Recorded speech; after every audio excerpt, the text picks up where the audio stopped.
cold coffee.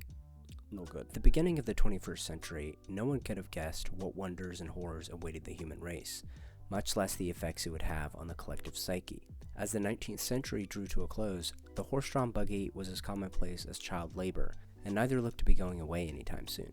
Not to mention, the Civil War was still in living memory, as was the assassination of two sitting U.S. presidents, first Lincoln in 1865, then Garfield in 1881. America was looking for a fresh chapter, a new world that was built on reason and scientific enterprise. The new century would indeed bring about these things, but that optimistic outlook would soon be crushed. Edward Hopper would be 19 years old in September 1901 when President William McKinley would be shot and killed in Buffalo, New York, less than a day's drive from his hometown in Nyack, New York. After the turn of the century, Hopper existed in the context of one groundbreaking wonder and heartbreak after another. While the automobile would transform the landscape of communities, stunning leaps in aerospace engineering meant humanity would soon be able to look down on it all from 10,000 feet up. These same planes would then be used to bomb some countries back to the Stone Age, in two world wars unlike anything anyone had ever seen.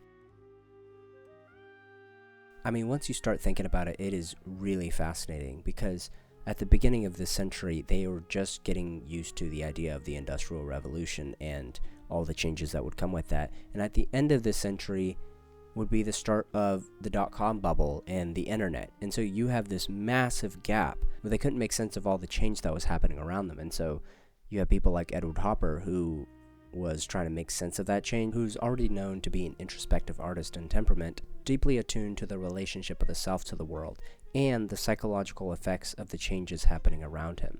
His catalog of work largely focused on his two favorite places, New York and Cape Cod, recreating these environments in a way that is all at once so familiar and so far away.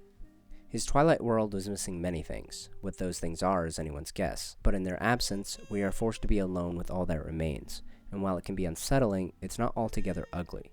One of my favorite pieces is Office in a Small City, which brings this out quite well.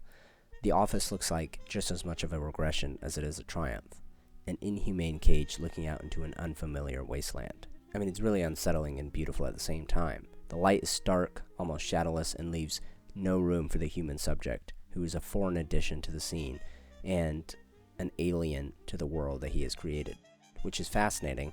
Not that I'm a fan of reading too deep into art, because it honestly gets on my nerves, but if you really think about it, most of the humans in Edward Hopper's scenes don't look like they belong there, and that's probably a feeling that a lot of people had when they were looking at all the changes that were happening around him. I mean, I feel that now with all this stuff that's going on, it's really hard to get a sense of where humanity fits into all these changes. Now, what you have to understand is that French Impressionism was a high art of his day, not necessarily a breakout movement like it's always made out to be. It was very popular by that point, and Edward Hopper was doing something completely different. The French Impressionists were kind of focused on this dazzling light world that they were creating. I mean, and they're some of my favorite, most stunning pieces to look at.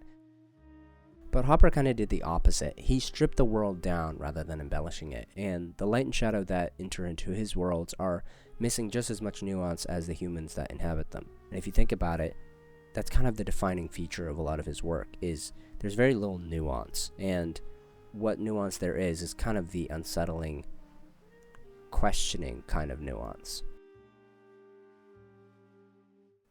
Stop! Why are you biting my toes, you weird cat? Nova, stop.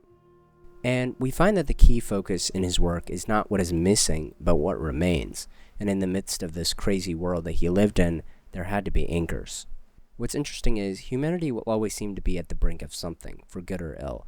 Even in our young century, people cling to new straws, whether it's strides in AI, or medicine, or global trade, or even Christian revivals.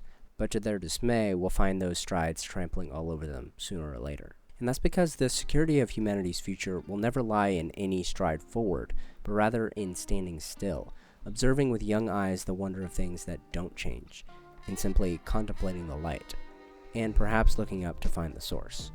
That's why C.S. Lewis says, "Never, in peace or war, commit your virtue or your happiness to the future. Happy work is best done by the man who takes his long-term plans somewhat lightly and works from moment to moment as to the Lord."